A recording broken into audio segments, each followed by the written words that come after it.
Did you miss your deadline to renew your Medicaid coverage? You can still send your completed annual review form to Healthy Connections Medicaid. You may be assigned to another health plan, but you can ask to come back to First Choice within 60 days of renewed Medicaid eligibility. It's your family. It's your choice. First Choice is the right choice. Renew and choose us. Visit selecthealthofsc.com/renew to learn more. Okay, round two. Name something that's not boring. A laundry? Ooh, a book club. Computer solitaire, huh? Sorry, we were looking for Chumba Casino. That's right. ChumbaCasino.com has over 100 casino-style games. Join today and play for free for your chance to redeem some serious prizes. ChumbaCasino.com. No purchase necessary. Void where prohibited by law. 18+ terms and conditions apply. See website for details.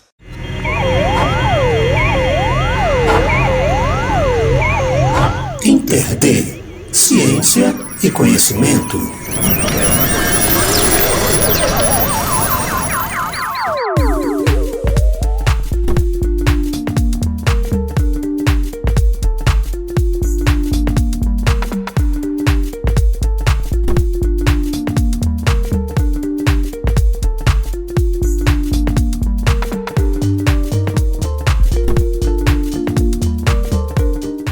Existe uma falha grave de comunicação entre os cientistas e a sociedade. Olá povo, olá pessoas, eu sou a Deluna e essa afirmação que eu li para vocês é de Mariana Guinter, bióloga, pesquisadora e professora da Universidade de Pernambuco. E como se não bastasse, divulgadora científica. Sim, ela é produtora e apresentadora do podcast Prosa com Ciência e do programa Ciência no Dia a Dia. É colunista e consultora científica da Rádio Universitária Paulo Freire e também colunista do site Aldeia da Gente. Neste programa, Mariana fala sobre como se iniciou no mundo da ciência, dos programas que eu falei para vocês aí, da necessidade de cientistas se comunicarem melhor com a sociedade e do papel da mulher no universo científico.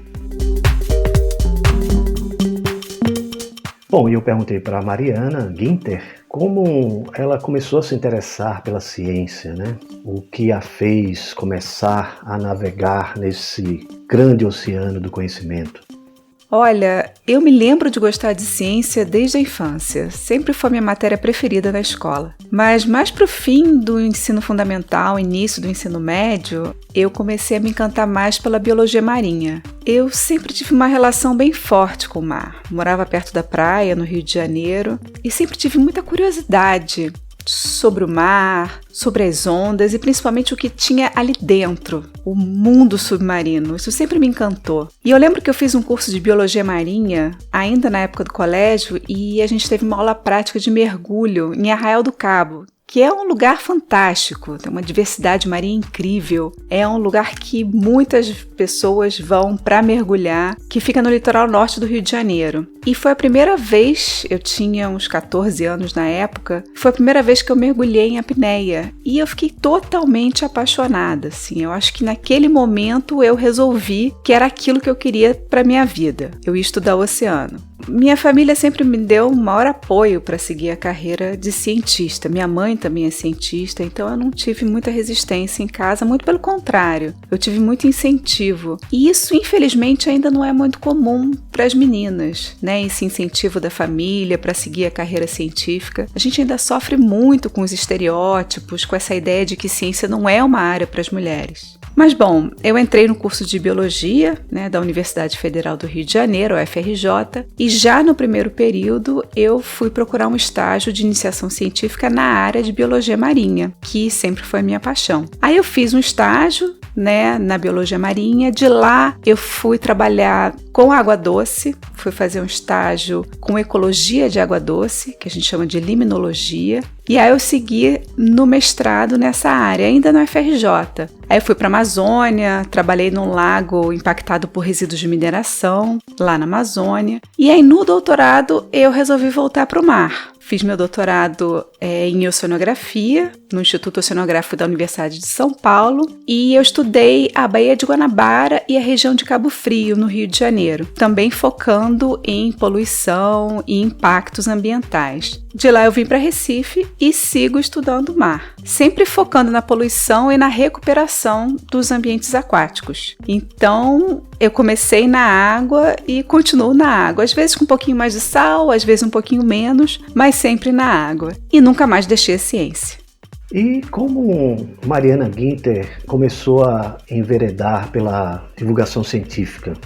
Então, eu acho que a sementinha dessa ideia de trabalhar com divulgação científica, com comunicação mais popular da ciência, vem desde antes da minha entrada na universidade. Porque na nossa época, para entrar na universidade, a gente precisava fazer a prova para o curso e para a universidade que a gente queria cursar. Cada universidade tinha uma prova específica e a gente tinha que definir o curso antes de fazer a prova, não tinha como mudar depois. E eu me lembro que, apesar dessa paixão pela biologia marinha, a comunicação também me encantava e eu fiquei na maior dúvida entre biologia e comunicação na época do vestibular. Eu não sabia se eu queria ser jornalista ou cientista. E aí eu optei pela ciência. Mas aquele desejo de ser jornalista continuou, de certa forma, latente durante todos esses anos. E eu acho que por isso que hoje, quase 30 anos depois de me iniciar na ciência, eu ando mergulhando cada vez mais nessa área do jornalismo, da comunicação voltada para a divulgação da ciência. Mas além desse desejo,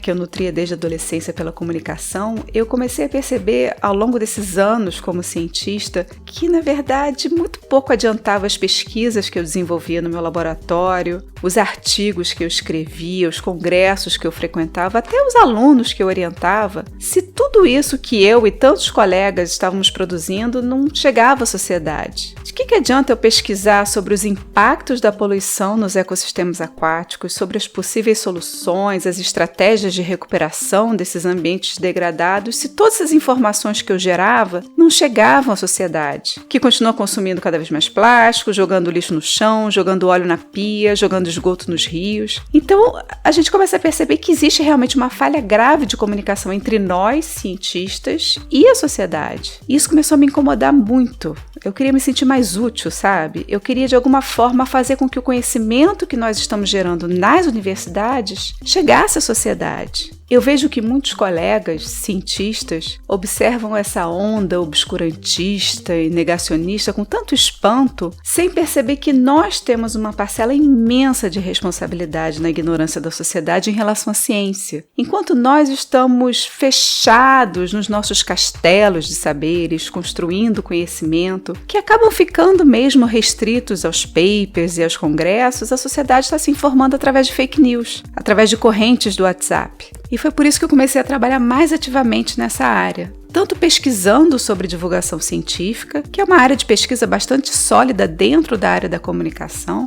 quanto tentando trazer um pouco da ciência para o público geral. E isso através das mídias sonoras, que eu acho um veículo bárbaro para a divulgação científica.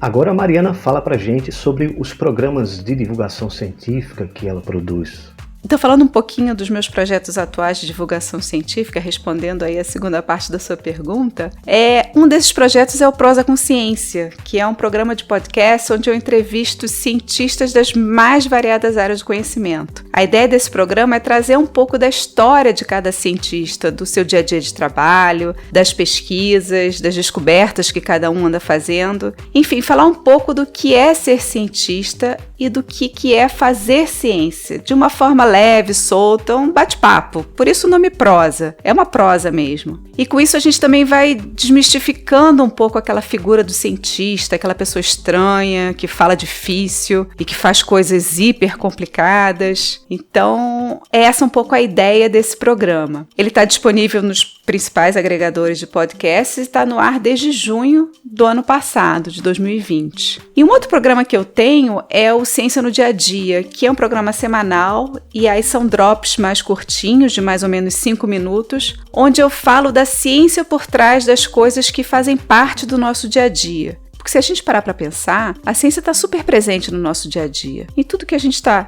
fazendo, comendo, até pensando, né? Mas a gente não se dá conta. Então a ideia desse programa é mostrar como a ciência faz parte do nosso dia a dia, mas principalmente convidar o ouvinte a pensar cientificamente. Eu acho que quando a gente consegue explicar de uma forma simples uma coisa que parece super complexa, a gente consegue fazer com que as pessoas entendam qualquer coisa. E não deixa de ser esse o meu trabalho como professora. E eu acredito que a educação científica é o maior antídoto contra a ignorância, o obscurantismo e esse negacionismo da ciência que a gente está vivendo. Se a gente conseguir fazer com que as pessoas raciocinem de forma lógica e crítica, elas terão muito mais autonomia para decidir se aquela informação que ela está recebendo faz ou não faz sentido. Então, o meu objetivo com esse programa é ir estimulando esse pensar científico. Como é que funciona tal coisa? Por quê? Como é que foi inventado aquele equipamento? E eu tento, na verdade, falar um pouco de tudo, de antibióticos a bronzeamento, de mudanças climáticas a agrotóxicos, de vírus a fermentos, para que o pensar científico também possa, pouco a pouco, ir fazendo parte do dia a dia das pessoas. Esse programa ele é veiculado pela Rádio Web da Universidade Federal do Rio de Janeiro, a Rádio FRJ, desde setembro do ano passado, e ele também está disponível nos principais agregadores de podcasts.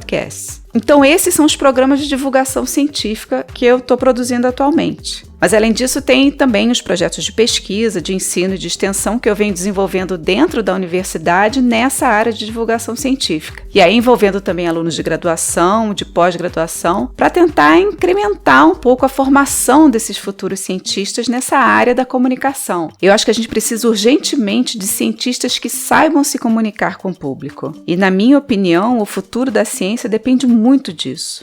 Bom, ainda temos muitos casos, de jornalistas que abrem espaço para profissionais que emitem falas discordantes do consenso científico. E o que a Mariana Guinter pensa sobre isso? E também eu perguntei como é que se forma o consenso científico. Olha, a ciência não tem lados, porque não é uma questão de opinião. A ciência é baseada em fatos, em evidências, que são resultado de um rigoroso método de formulação e verificação de hipóteses, que é o que a gente chama de método científico. Então, tudo começa com uma pergunta. Dessa pergunta, nós propomos hipóteses, que são possíveis respostas a essa pergunta. E aí nós precisamos testar essas hipóteses para saber se elas respondem ou não àquela nossa pergunta. E é nesse momento que nós vamos fazer os testes, os experimentos, que vão confirmar ou refutar a nossa hipótese. E daí nós temos então uma evidência, um fato, e a partir dessas evidências nós podemos propor uma teoria. Então é assim que funciona o método científico. Isso não quer dizer que uma evidência, uma teoria científica, ela não pode ser falseada, não pode ser contrariada. Ela pode e deve, e isso que é o mais bacana da ciência. Qualquer um pode chegar e provar, claro que através de todas essas etapas do método científico, que uma teoria falha, que o que pensávamos ser de um jeito, na verdade é de outro. A ciência, ela está em constante mudança, em constante evolução. Então, o consenso científico, ele é o resultado desse processo de verificação de hipóteses. E isso é repetido diversas vezes. É claro que a gente vai ter situações em que alguns estudos mostram um resultado e outros mostram um resultado diferente. Então, qual seria a conclusão? Nesse momento, a conclusão é de que nós ainda não temos estudos suficientes que possam nos responder essa pergunta. Ou seja, nós ainda não temos um consenso. E é isso que faz a ciência ser um processo dinâmico e infinito, com todas essas perguntas e respostas. No caso de algumas polêmicas sobre a eficácia de medicamentos, por exemplo, quando a gente fala que não há comprovação científica da eficácia, é que nós não conseguimos mostrar, através de estudos que utilizam o rigor do método científico, que tal medicamento é eficaz para tal condição. Então, até que alguém consiga comprovar a eficácia, o medicamento não é eficaz. Agora, sobre a conduta dos jornalistas, eu realmente não me sinto muito à vontade para opinar, mesmo porque eu estou entrando nessa área agora. Mas eu lembrei de uma frase famosa de um jornalista americano que diz que se uma pessoa diz que está chovendo e a outra diz que não, não é o trabalho do jornalista reproduzir as duas opiniões, e sim olhar pela janela e descobrir qual é a verdade. E no caso mais específico do jornalista científico, para que ele consiga de fato decidir se está chovendo ou não, ele precisa de ferramentas para entender o que é a chuva, entender por que uns dizem que está chovendo e outros dizem que não. Da mesma forma que o cientista precisa ter na sua formação habilidades para se comunicar com o público, o jornalista que cobre essa área de ciências precisa também ter na sua formação disciplinas que falem sobre metodologia científica. O jornalista precisa ter essa capacidade crítica que eu falei agora há pouco, para que ele possa decidir se aquela informação dita científica faz sentido. E assim ele vai poder, com mais propriedade, definir o que é verdade dentro das informações que ele tiver acesso. Qual o papel da mulher na ciência hoje? E que cientistas mulheres, a Mariana Guinter destacaria? Ela deu uma resposta muito legal, ouçam aí.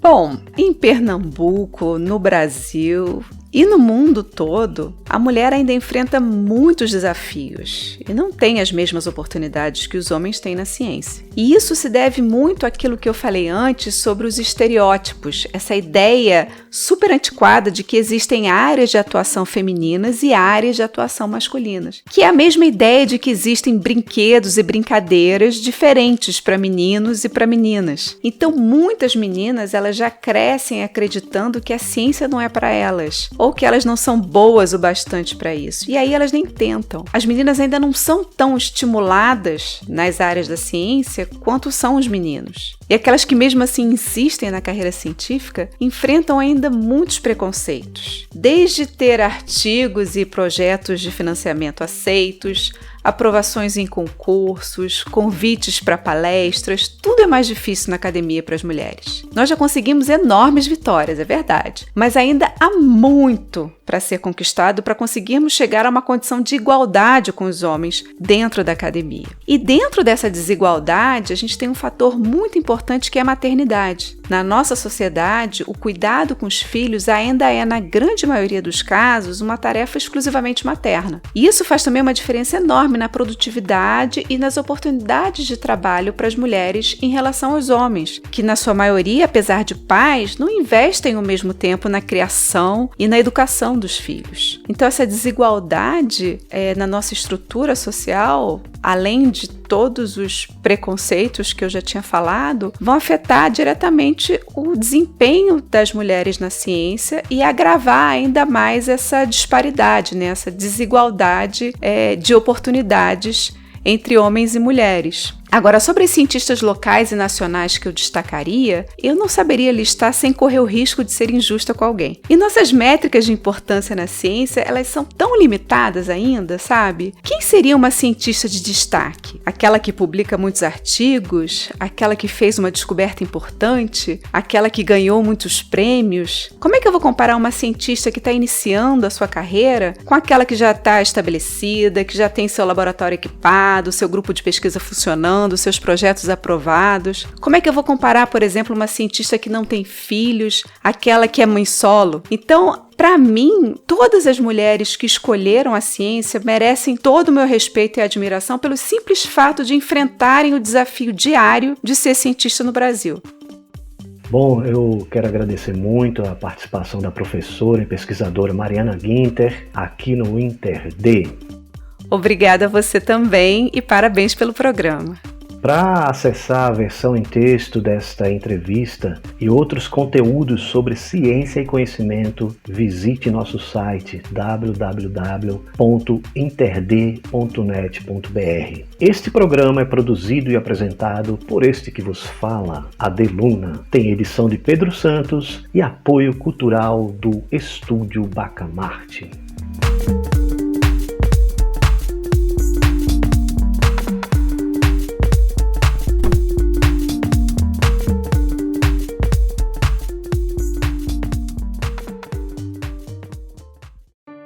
Did you miss your deadline to renew your Medicaid coverage? You can still send your completed annual review form to Healthy Connections Medicaid. You may be assigned to another health plan, but you can ask to come back to First Choice within 60 days of renewed Medicaid eligibility. It's your family. It's your choice. First Choice is the right choice. Renew and choose us. Visit selecthealthofsc.com/renew to learn more. Lucky Land Casino, asking people, what's the weirdest place you've gotten lucky? Lucky? In line at the deli, I guess? Aha, in my dentist's office. More than once, actually. Do I have to say? Yes, you do. In the car before my kids' PTA meeting. Really? Yes. Excuse me, what's the weirdest place you've gotten lucky? I never win and tell. Well, there you have it. You can get lucky anywhere, playing at LuckyLandSlots.com. Play for free right now. Are you feeling lucky? No purchase necessary. Void where prohibited by law. 18+. Terms and conditions apply. See website for details.